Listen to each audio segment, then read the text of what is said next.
porcelain provides better contrast for reading tea leaves. The kettle on the stove begins to whistle in earnest, a plume of steam billowing to the ceiling.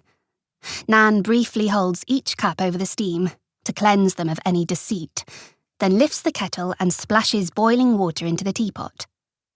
Nan's teapot is the stuff of family legend. It's large enough to hold up to 10 cups, and it is truly the most hideous thing I've ever seen. It's pastel pink china in the shape of a soppy-looking cat's face. Huge baby blue cat eyes stare unblinking, fringed with curled, painted lashes. An open, grinning mouth leers beneath feverishly rosy cheeks. She replaces the kettle, which resumes its shrill whistling, then swirls the water in the teapot to warm it before emptying it over the sink.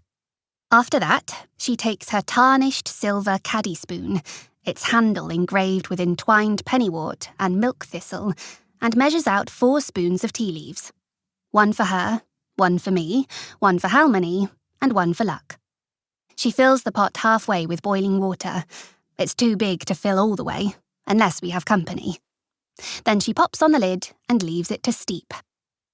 "Now then," she says, smoothing the front of her tweed skirt, which flows neat and sombre over outrageously pink lycra leggings. "How you feelin', love?" Her crinkled, watery eyes see too much, so I look away, over toward her workbench, where bunches of drying rosemary and sea holly hang over row upon row of little jars. Crushed eggshell, salt, rusty pins, feathers, bits of bone, rowan ash. There's a half-finished poppet there, button-eyed and bound with red and silver thread. A love charm, probably, for some moon-sick client. Or maybe good luck for a student.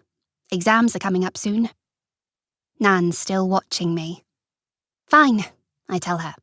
"I'm fine." She is clearly not satisfied by this answer, but she doesn't say anything. She pulls a bottle of milk from the fridge, and Hangle and Hugh appear as if from nowhere, winding themselves silkily around her ankles. Guionbach twitches an ear, but doesn't move from my lap. Princess Bari slips in from the garden and positions herself next to the milk saucer and makes loud, yowling demands.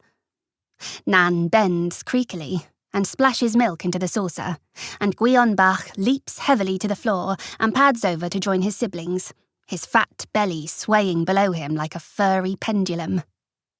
Nan carefully pours milk into the teacups. Milk goes in before tea to protect the drinker from any malicious contaminants that may have found their way into the tea caddy. Always whole milk, never skim or almond or, good people forbid, soy. Sugar, lemon and honey are strictly forbidden. Also banned from our house is Earl Grey, decaf, herbal teas for anything other than medicinal purposes, and those fancy charmed tea bags where the brew doesn't oversteep and the little paper tab never falls into the cup when you pour the water in. Nan does allow Halmony a canister of Hyunmi Nokcha, which I secretly prefer, but Halmony drinks mostly coffee anyway. The cat saucer is emptied, and Guionbach leaps back up to my lap and settles down, then decides I've gotten all out of shape again and rises to his feet to knead me back into position. Hangle and Hugh tumble out into the garden to chase mice, while Princess Bari cleans her whiskers and watches, aloof. "Are you ready for today?" Nan asks. I don't know how to answer that question. Nan lifts the hideous teapot with 2 hands and carefully pours tea, first into my cup and then her own. No tea strainer, of course. A little splashes onto the kitchen counter as she sets it down, and she twitches a smile. She presents me with my cup and saucer and offers me the plate of threepenny biscuits.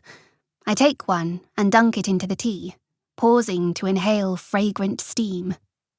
The biscuit crumbles soggily in my mouth, warm milky tannins blending with sweet apple cider and caraway.